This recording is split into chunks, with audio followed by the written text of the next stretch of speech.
you and I did the show on George Floyd in October, how it went viral. And that's when Biden's numbers start tanking because we just exposed so many lies in that interview. I mean, it just went viral. When I went to World Overcomers in Memphis, people were just talking about the interview. They were showing it to me. They had it on their phones. And they thanked me for educating them. On my podcast, the VinceEverettEllison Show, I educate. I tell people this is what they stand for. Most people in the Republican Party and the GOP is very bad at messaging. You think? Them suckers can't sell $1 for 50 cents. They're horrible. No, they can't. So, if you ask black people, how do you feel about LGBTQ? I hate it. How do you feel about abortion? Can't stand it. How do you feel about guns? I want my gun. How do you feel about school choice? I want school choice. How do you feel about that border? We need legal immigration. They'll give it to you on everything. And then you say, well, what party do you think supports your point of view? Democrats do. Now, why would you think that? Nobody's told them any different. So when I show them that the Democratic Party is up for abortion for the 9th month, it startles them. When I show them that Obamacare and the Democratic Party is for castrating little boys and calling them little girls, giving double mastectomies to little girls and calling them little boys, it startles them.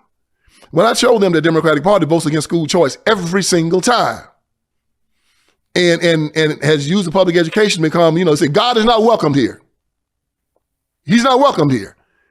And that they won't allow us to let Christian education come to the public school, they're startled.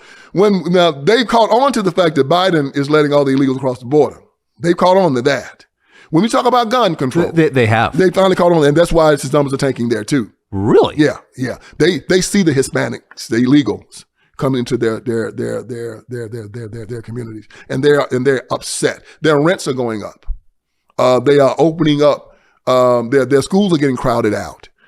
What really made them angry is when they started seeing them giving these people debit cards with $3,500 on it. And they said, man, hey. And when they see they won't take them to jail, whereas their son gets a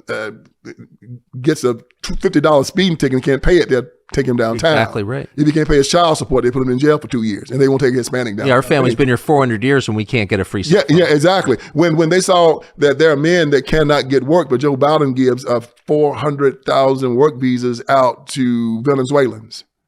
And they say, hell, I need a job. They saw that in real time, up close and personal. It was, what do they say, all politics are local? They saw this locally. But see, the GOP has been not very good at explaining to people that the voucher program in D.C. is loved by the majority of the people that are there. Black people benefit from it, and Barack Obama and the Democrats kill it every chance they get. We will say the teachers' unions. Well, the teachers' unions aren't on the ballot, are they? The Democrats are. You don't say teachers' unions. You said the Democrats are stopping it. When you start talking about LGBTQ, you don't say LGBTQ. If you do, you connect it to the Democrats and say they are the ones that support it. They have to know who their enemy is. And it has to be known absolutely. When Jesus Christ went in front of the Jews, when he's at the temple, and they were all wondering, why they're being treated so badly. They were all angry at the Romans, right? Christ said, don't worry about the Romans. Your problem is them jokers right over there, the Pharisees and the Sadducees. And they said, liars, hypocrites, generation of vipers. And he just went off. And that's when they said, he's got to die. He said, it's not the Romans. They're not your problem. Suckers right over there. And see, we have failed to do this. And this is why my book, The Iron Triangle, Book Authority gave it number 61 on the greatest political books ever written in the history of the world, because it blew up all these myths.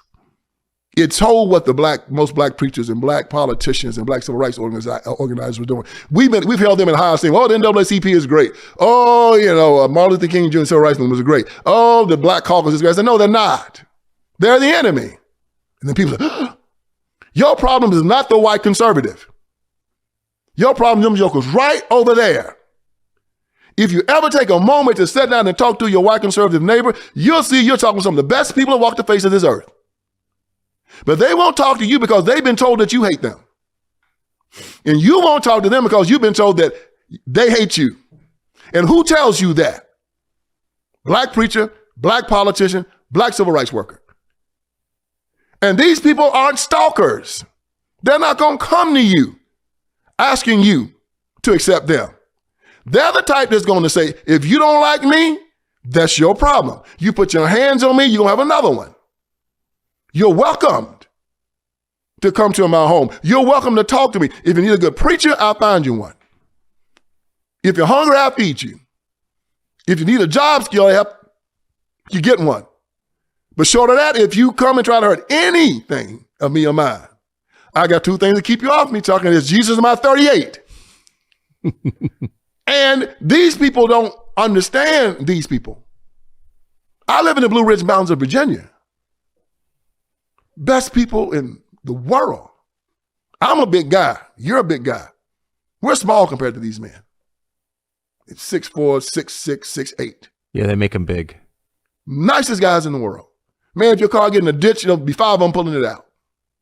If they go and they kill a deer, they'll cut some meat off and leave it on your front porch. Hey, Vince, this is for you. Just when it's harvest time, oh man, they're just piling up food. They take some. Just good neighbors. Great people. But they're men. And you are not going to walk up to them and tell them that they're responsible for your plight. And they have done nothing to you. They're not going to accept it. I don't accept it. Of course not.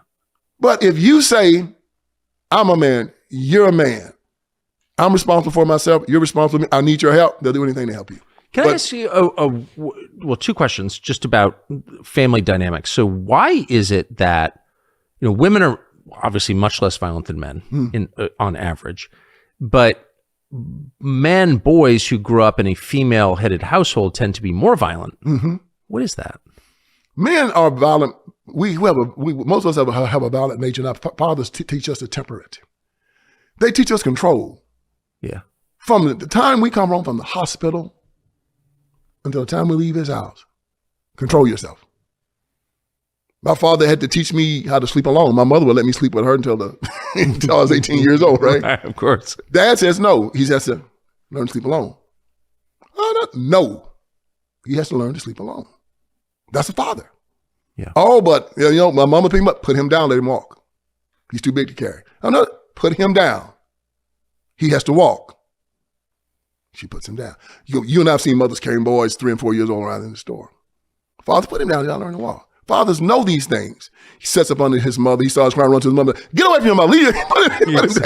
Exactly. Dads do that. But if dad's not there, mother's going to automatically grab him and baby him and rock him. So he never learns to temper himself. Even now when it comes out to the whole LGBTQ thing, right? Do what you want to do. Your father says, no. Control yourself. You can't just jump every woman you want to see. Well, I have a male attraction. You better control that. Why? Because those are the rules, son. Control yourself. Do your duty. But women will raise boys that get in their feelings. Oh, let your feelings guide you. No. Well, what if I don't feel like going to work tomorrow? What if I feel like slapping this woman? What if I feel like cussing my boss out? What if I feel like slacking on the job? My feelings? You and I was taught these feelings are set aside. I'm going to give you a series of rules to follow. Control yourself. When have you heard a liberal or a Democrat ever say such a thing now? Control yourself. Oh, God, you want to walk out. A simple thing like when you go to work in the morning time, there's a certain way you're supposed to act. No, I'm going to come here and act the way I want to act. I'm going to be flaming. I'm going to work the way I want to work. I'm going to wear high heels and lipstick, like Joe Biden and all these freaks in his cabinet. That April Levine person that works for the Health and Human Services? Yeah, Rachel Levine. Rachel. I mean, a man in a dress, and it's like not like that you don't know that's a man in a dress, right? No. Sometimes you can see a man in a dress and not know it, right? Right. But you know that's a man in a dress, and he wants everybody to lie.